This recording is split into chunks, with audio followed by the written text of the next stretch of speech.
Right now, at this exact second, there's a 14-year-old sitting in their bedroom making more money in a single week than their parents make in an entire year. Which is just, honestly, it's mind-boggling. Right. And they're doing it entirely because of a highly optimized 15-second video. But then on that exact same app, scrolling through the exact same interface, Another 14-year-old is having a completely different experience. exactly. Another kid is experiencing this devastating psychological spiral. Like their self-worth is completely eroding in real time. It's just the ultimate whiplash. It really is. It's the absolute definition of a modern paradox. Yeah, and usually when we evaluate if a modern phenomenon is like good or bad for us, we expect a certain level of simplicity. We like things to be easily categorized into helpful or harmful. Sure, we want that clear dividing line. But when you step into the world of modern social media, especially how it impacts young, developing minds today, that line just completely vanishes. It's gone. Completely. We're looking at a landscape that is incredibly murky, entirely unprecedented, and quite frankly, it's evolving way faster than our ability to even study it. So today, for all of you listening, we're taking a deep dive into the absolute paradox of the modern screen. We are asking this massive, really uncomfortable question. Right, the big one. Is this glowing rectangle acting as this incredible launch pad, democratizing success in ways we never thought possible? Or is it, a destructive, insidious force quietly dismantling human psychology? And my goal here today is not to take a side or, point fingers or declare a winner. Right. We're not here to paint technology as inherently evil or inherently flawless. Because it's never that simple, is it? No, never. Our mission is to synthesize the mechanics driving both ends of this spectrum. Because the reality is the immense unprecedented opportunities these platforms offer and the severe psychological dangers they present, they aren't mutually exclusive. They are happening simultaneously, literally at the same time on the same screen. Exactly. So to truly understand this landscape, we have to look under the hood. We really need to dissect the underlying architecture. You mean like the algorithms and the economic incentives? Right. The algorithms, the economics, and the neurological hooks that create both the launch pad and the trap. And I am so ready for this because we are going to cover some truly fascinating ground today. I mean, we're going way beyond the surface level talking points here. No, absolutely. We have to. We're going to look at the exact mechanisms of how a teenager in a rural town can master complex coding languages and build a global business. But we're also going to unpack the devastating physiological realities of attention decay. Yeah, and the psychological trap of fake luxury, which is huge. No, it's massive. And we'll look at what an algorithm optimized for endless retention is actually doing to the human brain. We are promising you a deeply balanced, comprehensive look at this incredibly complex topic. It's going to be a lot, but it's so important. So let's jump right in. Okay. Let's unpack this, starting with the concept of the digital classroom. Because if we're going to look at the positives, we have to recognize that these platforms have fundamentally rewritten the rules of how human beings acquire knowledge. They absolutely have. I mean, it is a complete paradigm shift. Ah. Historically, human knowledge transfer was heavily bottlenecked. Like kept behind closed doors? Exactly. If you wanted to learn a highly specialized skill, let's say advanced statistical modeling, or even a nuanced foreign language dialect. You couldn't just Google it back in the day. Right. You were entirely bound by your geographic location, your institutional access, and frankly, your economic status.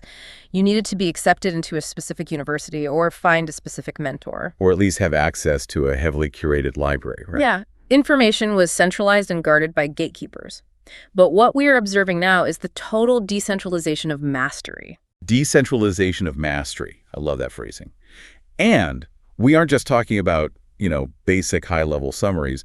The data points to young people mastering incredibly dense, complex subjects strictly through the algorithmic delivery of these platforms. It's incredible. We're talking about learning new languages, yes, but also full-stack coding, high-level finance. Kinetic fitness optimization. Even culinary arts. I think about it like this.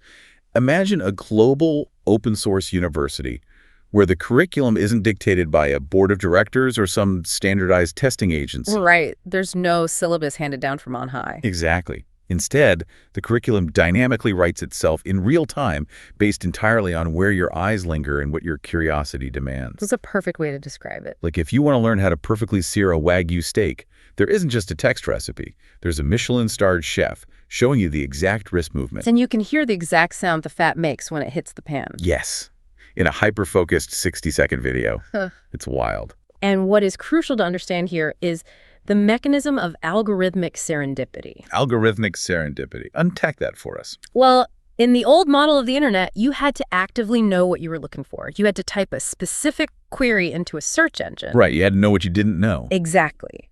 But modern algorithms operate on a predictive model. Let's take the 15-year-old learning finance that you mentioned earlier. Let's track them. They might watch one short video explaining what inflation is. Just one. And the algorithm logs that micro-interest. It logs the completion rate, the rewatch time. It's taking notes on everything. Everything. So the very next day, it feeds them a slightly more complex video about index funds.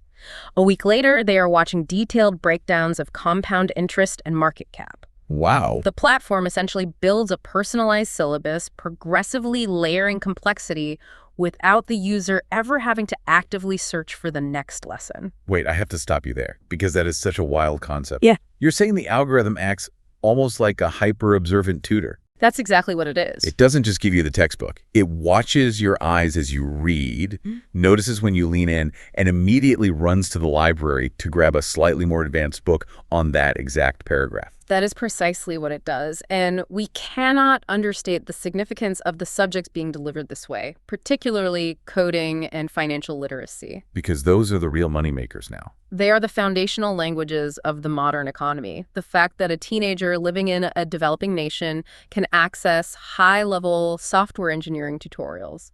Like learning the intricacies of Python or React. Right, learning from a senior developer in Silicon Valley who just decided to screen record their process one day. It's revolutionary. It completely bypasses the traditional socioeconomic filters of higher education. It shatters the barriers. It really does. And it's not just about the raw data either. It's about the cultural and economic exchange. You aren't just reading a sterile textbook about a foreign market. No, you're interacting with someone actually living in it.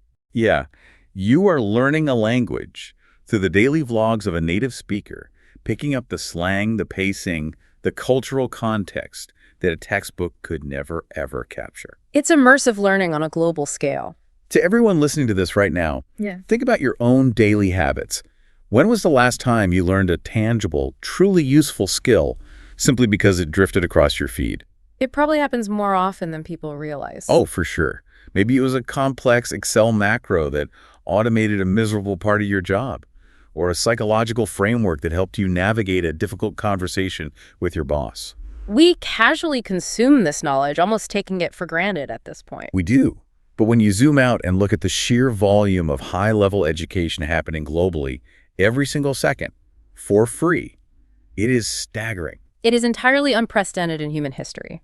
And when a young person realizes they have access to the exact same foundational knowledge nodes as someone born into immense geographic and economic privilege, That's a game changer for them. it fundamentally alters their psychological baseline. They begin to perceive their future not through the limitations of their immediate physical environment, but through the limitless scale of the digital one. The entire world becomes their classroom. Exactly. But of course, knowledge acquisition in this space rarely stops at pure intellectual curiosity.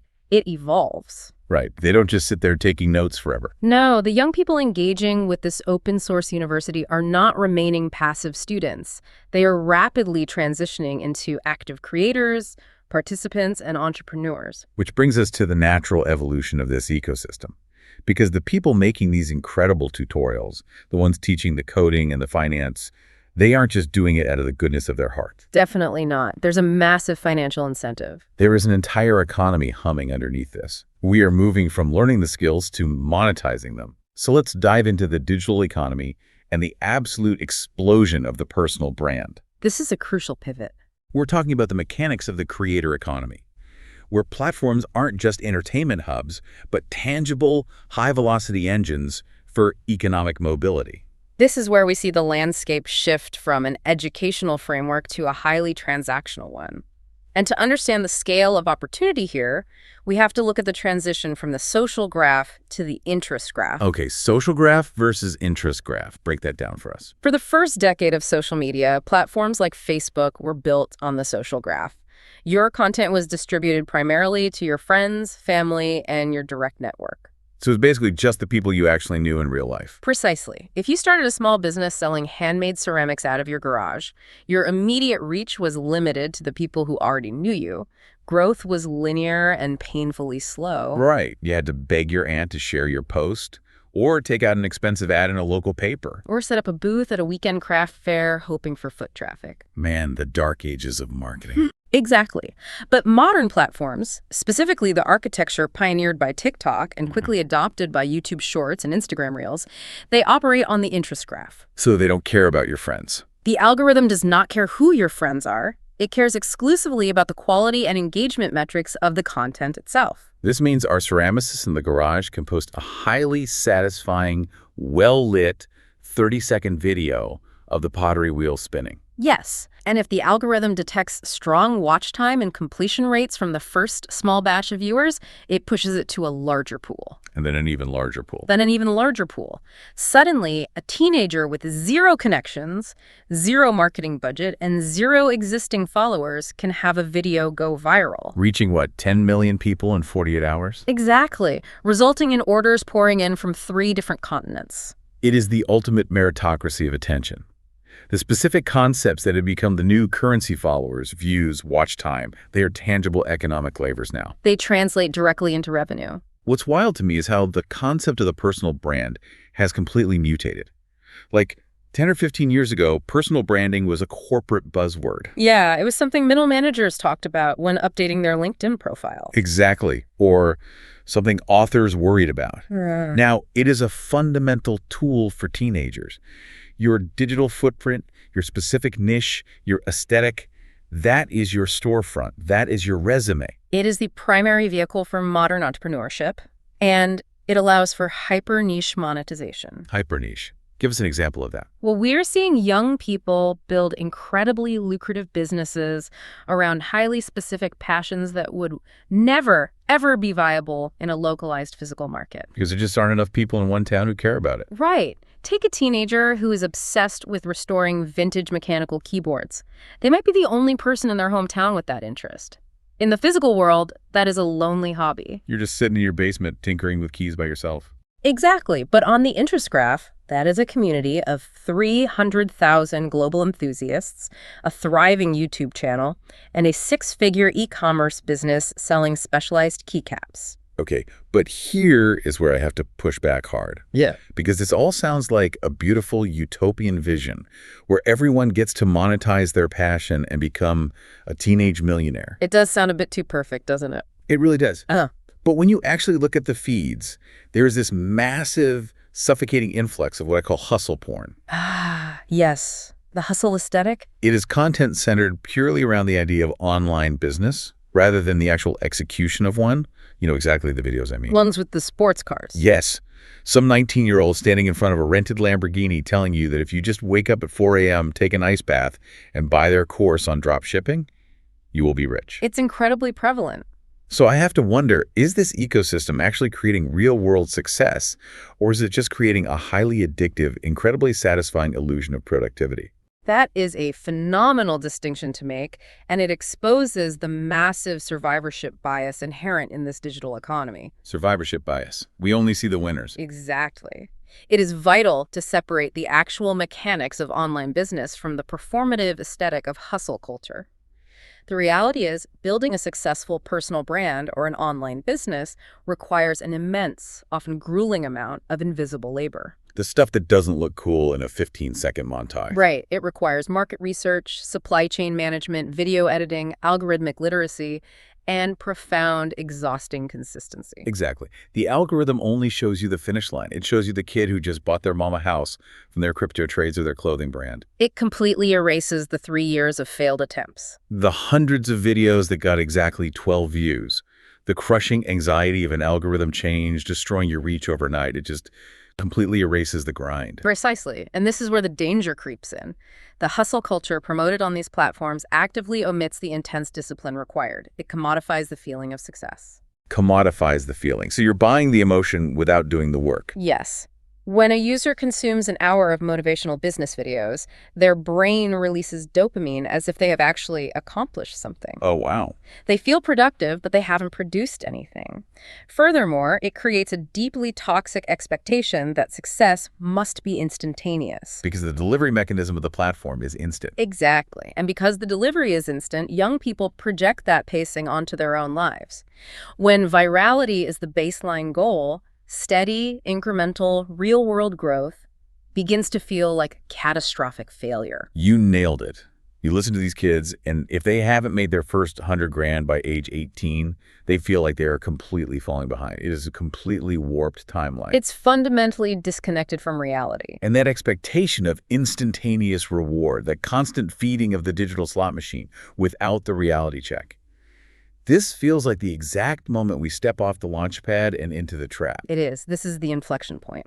Because that immense drive for monetization, that absolute need for constant viral attention, that is exactly what incentivized the world's smartest engineers to build platforms that fundamentally refuse to let you look away. And this is the critical pivot in our understanding. We have to look at the architecture of the environment itself. Let's do it. The very same platforms that offer these incredible, life-changing opportunities to democratize education and build global businesses are not passive tools sitting in a shed waiting to be used. They aren't just neutral software. Not at all. They are highly active, adversarial environments. They are deliberately engineered to hijack human neurology.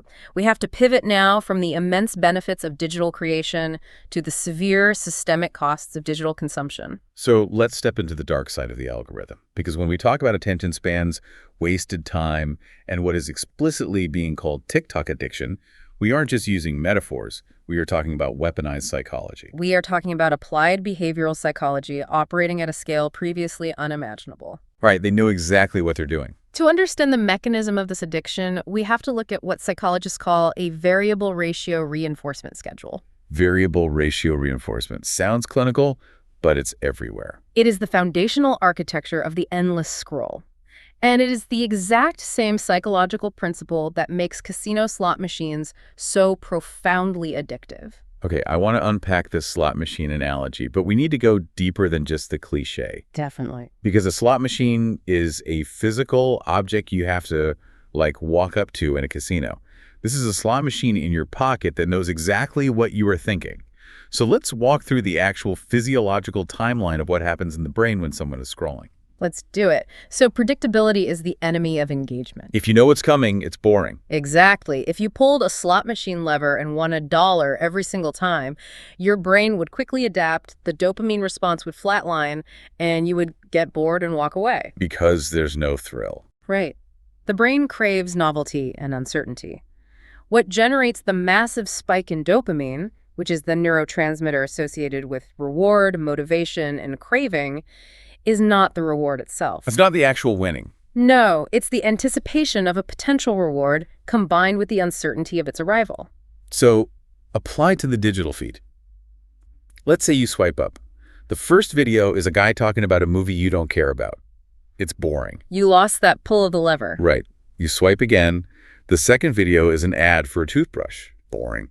You swipe a third time, and suddenly, boom. The jackpot. It is an incredibly satisfying video of a pressure washer cleaning a driveway, or an incredibly funny sketch that perfectly aligns with your specific sense of humor. Your brain logs a massive hit. Exactly. And the crucial element is the friction, or rather the complete lack of it. Because in a casino, you have to physically reach out, put a coin in, and pull a lever. Right. On a modern social app, the next pull of the lever requires the flick of a thumb, taking less than a fraction of a second. It's effortless. Furthermore, the algorithm is constantly calculating your exact threshold for boredom. It measures the micro-hesitations in your scroll. Wait, it knows when I'm hesitating. Oh, absolutely. If it senses you are about to close the app because you've had too many losing pulls in a row, it instantly injects a highly viral, perfectly tailored piece of content to keep you hooked. It is an opponent that learns your vulnerabilities in real time. It is a slot machine that learns what kind of coins you like and changes the game while you are playing it. That is terrifying. And think about the micro-interactions too, like the typing bubble. Oh, the 3 little dots. Yes, the 3 little dots that appear when someone is messaging you back. That was deliberately designed. That fraction of a second where you know a message is coming, but you don't know what it says. That is the dopamine spike. That is the anticipation, the physical pull-to-refresh mechanism at the top of a feed. You pull it down, and it spins. It physically mimics pulling a lever. And we must examine what this constant, relentless diet of hyper-stimulating, variable reward content does to a developing brain. It can't be good. The data is deeply concerning regarding the fragmentation of the human attention span.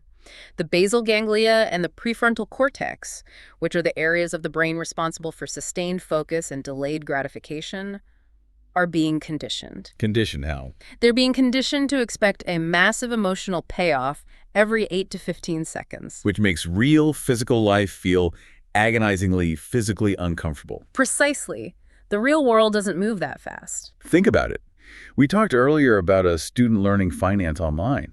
But what about the student trying to learn from a traditional textbook? It's a completely different cognitive load. If your brain is neurologically conditioned to the pacing of a viral TikTok, where there's trending audio, quick cuts every 2 seconds, subtitles popping on the screen, and immediate emotional resolution. Sitting down in a quiet room with a dense history textbook is going to feel like sensory deprivation. Sensory deprivation. Yeah. Exactly. It creates a state of chronic understimulation in the physical world. The textbook doesn't have a variable ratio reinforcement schedule. It demands sustained, unrewarded, linear focus for long periods of time. Which feels like torture if you're used to the slot machine. Right. This is the hidden systemic cost of the free open source university we discussed earlier.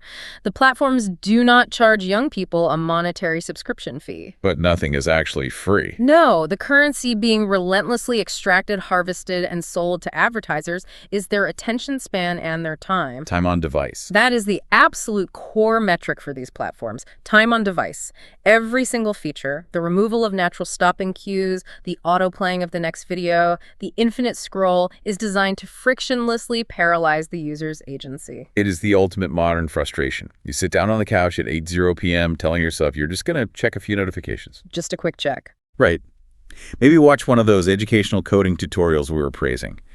And suddenly, it is 10:30 p.m. 2.5 hours have simply evaporated. You have been caught in the algorithmic undertow. And the worst part is the cognitive emptiness afterward. Yes.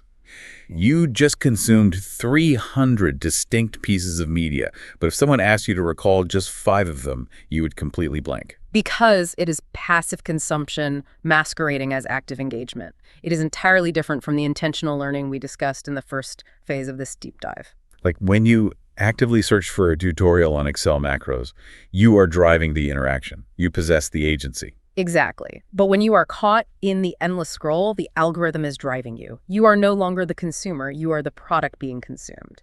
And this massive surrender of agency naturally leads us to the most critical question of all, because it's not just about the amount of time surrendered to the screen. No, the content itself is deeply problematic. Right. It is about the profound psychological toxicity of what is actually being viewed during those lost hours. Because when that frictionless delivery tube is feeding you an impossible fabricated reality, the human brain simply cannot cope. Which brings us to the core of the mental health crisis. We have to examine the evolution of human comparison, the devastating illusion of perfection, and how these highly curated digital environments are actively dismantling the self-worth of an entire generation.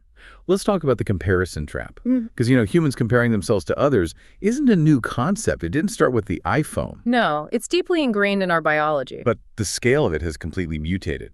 It is an evolutionary mismatch. If we look at human sociology and evolutionary biology, humans are biologically hardwired to constantly assess our social standing. It's survival mechanism. Exactly. You need to know where you fit in the hierarchy of the tribe to ensure your access to resources and community protection. If you are an outcast, you don't survive. Makes sense. But historically, according to concepts like Dunbar's number, your tribe consisted of roughly 150 people in your immediate physical vicinity. You could realistically assess where you stood. Right. You might be the fastest runner in your middle school or the funniest person in your office, or maybe you are just completely average at math. But you had a physical, realistic context. Yeah. You were comparing yourself to normal human beings with visible flaws. But now, a 14-year-old opens their phone, and their tribe is instantly expanded to 8 billion people globally. 8 billion. It breaks the brain's sorting mechanism. Completely. And crucially, the algorithm does not show them the average person. The algorithm surfaces only the most exceptional, the most outrageous, or the most physically attractive. So that teenager is no longer comparing themselves to the kids in their homeroom. No, they are comparing themselves to the absolute top 0.001% of the wealthiest, most beautiful, most talented people on the planet. I always hear people compare social media to a highlight reel, or walking through a museum where every painting is a masterpiece. But honestly, I think that is a really weak analogy. I agree. It doesn't capture the manipulation. Exactly. A museum is static. Yeah. You're looking at art. Social media is more like a funhouse mirror designed by an actuary. Oh, I like that. Designed by an actuary. Yeah, because it actively calculates the exact distortion of reality required to make you feel just insecure enough to keep staring, but not so depressed that you throw the mirror away. It finds that exact vulnerability point. Right. You are sitting in your messy bedroom dealing with normal teenage awkwardness, and the mirror is feeding you a mathematically optimized stream of people who supposedly wake up with perfect skin, drive supercars, and are retiring at 22. The funhouse mirror is a much more accurate mechanical analogy because it emphasizes the fabrication. We are not just dealing with people showing their best moments. We're dealing with outright lies. We are dealing with an entire cottage industry of fake, luxury, and fabricated reality. The data points to incredible extremes. Like what? Give us some of the extremes. We're talking about influencers renting out grounded private jet fuselages by the hour just to take photos looking out the window. Wait, really? A fake plane? Yes, it looks exactly like a private jet interior, but it's just a studio set. People are buying empty designer shopping bags online to walk down the street with them. That is just so bleak. And filters that don't just smooth skin, but entirely alter bone structure, jaw lines, and eye shape in real-time video. You can't even tell it's a filter. And if you are a teenager in a completely average middle-class or lower-income reality, and you are constantly bombarded with these incredibly convincing fabrications, how could that not absolutely crush your baseline confidence? It's mathematically designed to crush it. It creates this crushing, suffocating pressure to achieve a standard of perfection that literally violates the laws of physics and economics. And it's not just the teenagers who fall for it. No, you, listening to this, you might think you are immune to this because you don't care about private jets. But think about the subtle lifestyle creep in your own feed. The aesthetic tantries. Yes, the perfectly organized, aesthetically pleasing pantries with 50 matching glass jars. The hyper-optimized morning routines where someone meditates, runs 10 miles, and journals before 6:00 a.m. It is the exact same psychological trap, just dressed in different clothes. It absolutely is. And what makes this trap inescapable is the metricification of self-worth. Metricification, putting a number on everything. Yes. In the physical world, social standing is nuanced and qualitative. But online, social standing is brutally quantitative. The platforms have gamified human interaction. Like it's a high score. Exactly. Likes, views, and follower counts act as a public, globally visible scorecard of a human being's value. Which is terrifying, because if a teenager posts a photo and it gets 12 likes while their peer gets 400, it is not just perceived as an unpopular photo. No, it's internalized as a quantifiable, mathematically proven rejection of their core identity. The metric becomes the self. And this leads us to the most profound, tragic paradox of the entire digital age. Lay it on us. We have built these massive infrastructures, explicitly named social networks. They are designed to connect you to niche communities of millions of people who share your exact interests. Right. Yet the psychological data is completely unambiguous. This generation, the most digitally connected generation in human history, is reporting the highest levels of profound loneliness and isolation ever recorded. Surrounded by a crowd of millions, but completely invisible. Because nobody in that crowd actually knows the real you. They only know the two-dimensional avatar you have curated for them. This brings up the vital distinction between connection and intimacy. Social media provides infinite frictionless connection. You can exchange data with anyone on Earth. But data isn't intimacy. Exactly. Intimacy, true, vulnerable, reciprocal human relationship requires friction. It requires reality. It requires seeing someone's flaws, hearing the physical tone of their voice, navigating awkward silences, and being physically present. When you systematically replace deep, real-world intimacy with shallow, highly curated digital connection, the inevitable result is a profound, echoing isolation. And that detachment from physical reality, that lack of real-world friction, seems directly tied to the viciousness we see online. The cyberbullying. Because when you aren't looking at a human face, you forget you are talking to a human being. From a neurological standpoint, that is exactly what happens. When humans interact face-to-face, we rely on mirror neurons. Mirror neurons, what do those do? If I say something cruel to you and I see your face physically flinch, my mirror neurons fire, creating a sensation of empathy and guilt that acts as a natural brake on my behavior. It literally stops you from being awful. Yes, but when you are interacting through a screen, those visual cues are absent. The mirror neurons are suppressed. This creates what psychologists call the online disinhibition effect. Online disinhibition, so people just lose their filters. The anonymity, the physical distance, and the asynchronous nature of the communication allow young people to act with a level of cruelty, aggression, and targeted malice that they would almost never exhibit in a physical environment. It gamifies outrage. It turns destroying someone's reputation into a spectator sport with its own set of likes and retweets. It is incredibly heavy when you lay it all out like that. It's a dark reality. We started this deep dive talking about the miraculous launchpad teenagers learning coding, bypassing massive socioeconomic barriers, launching global businesses from their laptop. The utopian promise. Right. And now we are staring directly into the abyss of cyberbullying, shattered attention spans, suppressed empathy, and crushing digital isolation. It feels like complete whiplash. Which is exactly why we must refuse the temptation to oversimplify. We cannot declare the technology purely good or purely evil because both realities are entirely true simultaneously. It's both. Yeah. At the exact same time. The miraculous launchpad and the devastating black hole exist on the exact same piece of glass, powered by the exact same algorithm, accessed through the exact same icon on your home screen. So how do we survive this? I mean, we are trapped in a casino where the funhouse mirrors actively hate us. But it is also the only place we can go to get an education and start a business. It's a tough position to be in. We have thoroughly explored the incredible heights, and we have waded through the severe depths. Where do we land? How do we reconcile this duality? This brings us to the ultimate challenge: reclaiming control. We have to define the relationship between the tool and the user. Okay. A common framework is to state that social media is fundamentally a neutral entity. The argument goes that the core problem, the root of the psychological distress, is not the application itself, but rather how the individual is utilizing it. Okay, I have to jump in here because it's just a tool is the most overused cliche in this entire debate. Oh no, it's everywhere. People always say, well, a hammer can build a house or a hammer can break a window. Depends on the user. But let's be entirely real. A hammer does not have an algorithmic architecture designed by thousands of the world's smartest software engineers. Utilizing variable ratio reinforcement. Exactly. Explicitly trying to convince you to keep swinging it 24 hours a day. Yeah. A hammer doesn't notify you when you put it down. Yeah. It's a deeply flawed analogy. That is an incredibly valid critique. Calling it a passive tool ignores the adversarial design we just spent half an hour dissecting. It's an active threat if you aren't careful. However, if we abandon the concept of the tool entirely and decide that the algorithm is an omnipotent, unstoppable, destructive force, we do something far more dangerous. What is that?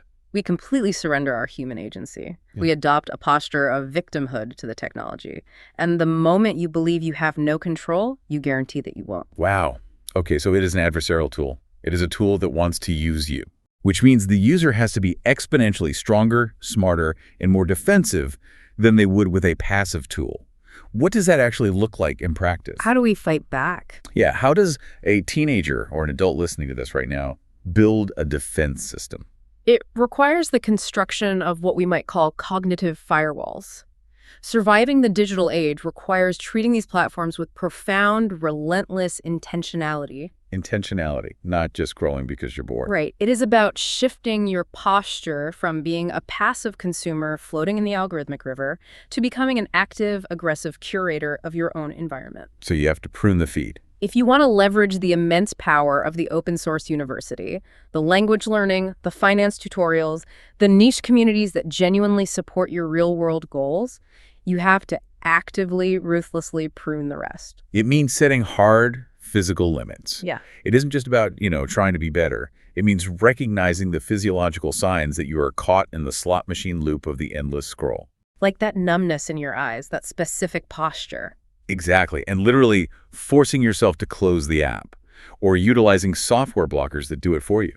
It is about understanding the mechanics of the funhouse mirror. Calling it out when you see it. When you see the 19-year-old with the rented Lamborghini, you have to possess the critical thinking skills to consciously say, this is engineered for engagement, not for truth. This is a mathematical distortion. Exactly. Critical thinking is the ultimate defense mechanism. When a user is bombarded with an impossible standard of beauty or an unrealistic timeline for financial success, they need the cognitive vocabulary to identify the manipulation. They need to see the strings on the puppet. You cannot deny that social media creates unparalleled democratic opportunities. But as a user, you must constantly ask the question, at what cost? Am I paying for this free education with my baseline anxiety? The cost is only too high if you pay it without realizing what you are buying. Yeah. If you are incredibly intentional, you get to attend the global university without surrendering your mental health to the casino. Beautifully said. And it all comes back to establishing an anchor in physical reality. You have to put the phone down, look away from the curated highlight reel, endure the friction of real-world relationships, and actually live in your messy, complex, beautiful physical life. The digital world must remain an extension of a healthy, rooted real life, not a replacement for it. Without that heavy real-world anchor, the algorithmic current is simply too strong. It will sweep you out. It will sweep you out into the isolation, the comparison, and the anxiety we have detailed today. Wow. We have covered an immense, heavy amount of ground today. Let's do a quick recap of this journey we've been on. We started by looking at the glowing screen as a miraculous, decentralized classroom, where algorithmic serendipity can teach anyone, anywhere, the foundational skills of the modern world. We explored the incredible economic engine of the interest graph and how the creator economy has completely bypassed traditional gatekeepers. But then we dissected the severe systemic costs of that ecosystem. Yeah, we broke down the deliberate, addictive architecture of variable ratio reinforcement that fractures human attention. And we confronted the devastating mental health crisis fueled by evolutionary mismatches, the funhouse mirror of fake luxury, the suppression of empathy, and the ultimate paradox of feeling deeply isolated within a globally connected network. It is the ultimate double-edged sword of our era. I want to genuinely thank you, the listener, for joining us on this deep dive. Yes, thank you for being here. You stuck with us through a deeply complex, nuanced, and frankly uncomfortable topic. It takes real effort to thoroughly unpack the mechanisms of something that affects our daily lives so intimately. And we appreciate you bringing your curiosity and your time to the table today. Before we sign off, I know you wanted to leave us with something to think about. I do. I want to leave you with one final provocative thought to mull over, building on the mechanics we have explored today. Let's hear it. We discussed how algorithms operate on an interest graph, surfacing what keeps human eyes glued to the screen.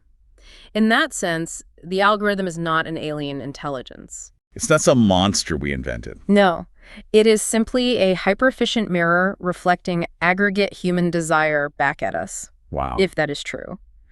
What does the overwhelming global dominance of fake luxury, outrage bait, and superficial comparison versus the steady but quieter presence of educational mastery say about what our society fundamentally values at its core?